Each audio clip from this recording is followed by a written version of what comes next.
En Psaume 115, la Bible dit que Dieu a donné la terre à l'homme. Il faut savoir que Dieu ne fait rien sur la terre sans l'homme. C'est pourquoi Dieu ne fera rien aussi dans ta vie sans utiliser les hommes. Ça voudrait dire que si Dieu ne fait rien sur la terre sans l'homme, tout ce que Dieu fera dans ta vie sera lié au type de relation, au type de rapport que tu entretiens avec l'homme. Et si tu ne sais pas donc agir ou interagir avec l'homme, tu auras de constantes difficultés, malgré ta vie de prière, malgré ta vie de jeûne. La plupart des prophéties qui ont été données sur ta vie dépendent pour leur accomplissement des actes désintéressés que tu poses à l'endroit de ton prochain. Il y a 3 catégories de prochains. Il y a les prochains qui sont connus de nous, il y a les prochains qui sont inconnus de nous et il y a nos ennemis. Le prochain, c'est une personne avec qui vous entretenez des rapports de proximité, soit quotidiens, soit occasionnels, soit accidentels. Notre bénédiction se trouve dans la manière dont nous traitons notre prochain.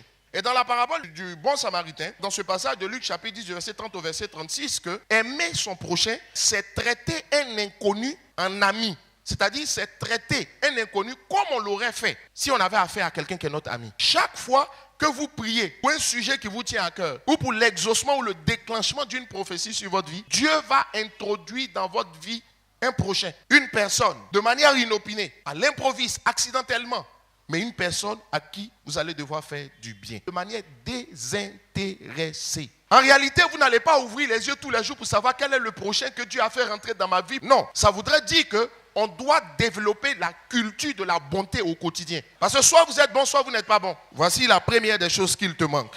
Genèse chapitre 18 du verset 1 au verset 10. La Bible précise la période de la journée pendant laquelle Abraham a vu ces 3 hommes. Pendant la chaleur du jour. Ça veut dire qu'il faisait chaud. Lorsque quelqu'un a marché, de par la manière dont il marche, tu peux savoir, tu peux sentir qu'il a besoin de boire un peu d'eau. Et c'est monsieur qui était très fatigué, qui en réalité était le Père, le Fils et le Saint-Esprit. Et la Bible va nous dire dans la suite de ce passage que ces messieurs-là n'ont rien demandé à Abraham. Ils n'ont pas demandé à Abraham de leur donner à boire. Ils n'ont pas demandé à Abraham le gîte ni le couvert. Ils n'ont pas demandé à Abraham de leur permettre de s'asseoir quelques instants. Non, ils n'ont rien demandé à Abraham. Et Abraham va leur dire quoi? Il dit, si j'ai trouvé grâce à tes yeux, ne passe point, je te prie, loin de ton serviteur. Ça veut dire Abraham a reconnu dans ses inconnus Dieu. La Bible dit l'homme est fait à l'image de Dieu. Si l'homme est fait à l'image de Dieu, ça veut dire que l'inconnu que tu rencontres, c'est l'image de Dieu. Or, l'image, c'est ce que reflète un miroir. L'image reflète une image. Ça voudrait dire que ton prochain, c'est Dieu. Est-ce que tout le monde sait reconnaître Dieu dans l'individu banal qui peut passer? Dans l'individu banal qui peut venir à ta caisse, si tu es caissière. Dans l'individu banal qui peut venir à ton étal. Est-ce que tu sais reconnaître Dieu dans cette personne? Parce qu'en réalité, si tu ne sais pas reconnaître Dieu dans cette personne,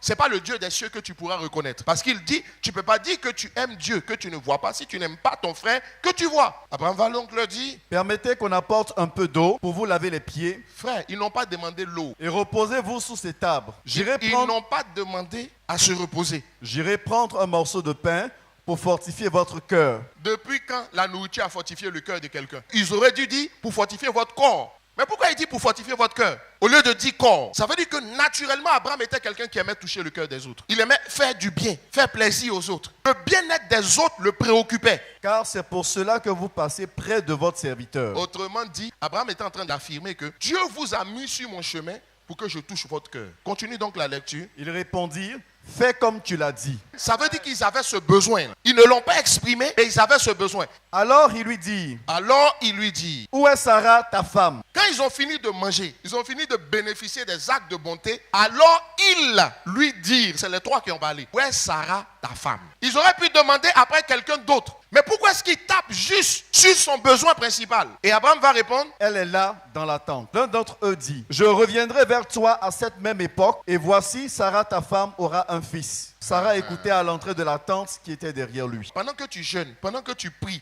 pendant que tu exerces la foi, il ne faut pas oublier d'une chose. Il ne faut pas oublier d'exercer la bonté désintéressée vis-à-vis d'inconnus. Ça veut dire qu'il a fait beaucoup, mais l'élément central, principal, qui a déclenché tout l'exaucement, c'est son acte de bonté. Dieu attend de nous que nous puissions traiter notre prochain en ami. Si tu considérais l'inconnu que tu rencontres à l'improviste ou bien de manière occasionnelle, si tu le considérais vraiment comme ton ami, autant tu ne peux pas dépasser un ami sans le saluer, tu ne pourras pas le dépasser sans le saluer. La personne qui est en face de toi, peut-être c'est ta clé, la clé de ton miracle qui est là. Tous les inconnus que vous rencontrez, en qui vous identifiez des besoins, mais que vous manquez d'aider, chaque fois que tu rates cela, il faut savoir que c'est ton exaucement ou l'accomplissement de ta prophétie que toi-même tu as reporté. Troisièmement, aimer ses ennemis. En Jean chapitre 4, verset 7 et verset 9. Jésus demande à boire à cette femme, qui était une femme samaritaine. Et la femme va répondre à Jésus au verset 9. Elle dit, comment toi qui es juif, me demandes-tu à boire à moi qui suis une femme samaritaine. Les Juifs, en effet, n'ont pas de relation avec les Samaritains. Les Juifs n'avaient pas de relation avec les Samaritains. Les Juifs étaient un peu comme ennemis avec les Samaritains. Qu'est-ce que cette femme était en train de dire? Elle est en train de dire à Jésus que moi, je ne peux pas rendre service à ceux qui sont mes ennemis. Jésus dit, si tu connaissais le don de Dieu, lis dans English Standard Version, ESV, tu lis aussi dans la New Living Translation, NLT. Il est dit dans ces versions-là, si tu savais quelle récompense Dieu te réservait à donner à boire à quelqu'un que même toi tu considères comme ton ennemi. Il va dire par la suite encore, qui est celui qui te dit? C'est-à-dire, si tu peux reconnaître qui l'ennemi est pour toi, c'est-à-dire une porte par laquelle Dieu apporte des récompenses et des témoignages dans ta vie, tu n'allais pas t'en prendre à moi, mais tu allais me rendre service, tu allais me faire du bien. Ce verset est en train de nous dire que Dieu réserve des récompenses à ceux qui savent traiter comme Dieu veut leurs ennemis. Ça ne veut pas dire qu'ils ne sont pas tes ennemis, ils sont tes ennemis. Ça ne veut pas dire qu'ils ne sont pas méchants et qu'ils ne font pas de coups bas, ils le font. Mais Dieu réserve des récompenses, des déblocages, des exaucements et l'accomplissement de certaines prophéties à ceux qui reconnaissent les ennemis pour ce qu'ils sont. Quand je dis reconnaissent les ennemis pour ce qu'ils ne sont pas des instruments de destruction, mais ils sont la porte de Dieu, la clé de Dieu pour l'accomplissement des prophéties et des promesses sur ta vie. Jésus dit à la femme, si moi je te donne à boire, tu n'auras plus soif. Est-ce que la femme a demandé à Jésus à boire? Jésus est en train de dire à la femme, tu ne sais pas, mais tu as des besoins profonds dans ton cœur, non comblés. Mais la clé de l'exaucement,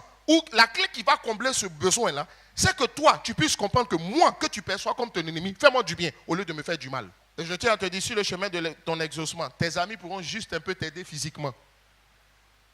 Mais ceux qui vont t'aider par la main de Dieu à voir les choses s'ouvrir, ce sont les inconnus, ce sont tes ennemis. Que Dieu nous aide. Que sa grâce soit sur nos vies. Amen. J'en ai fini pour ce matin.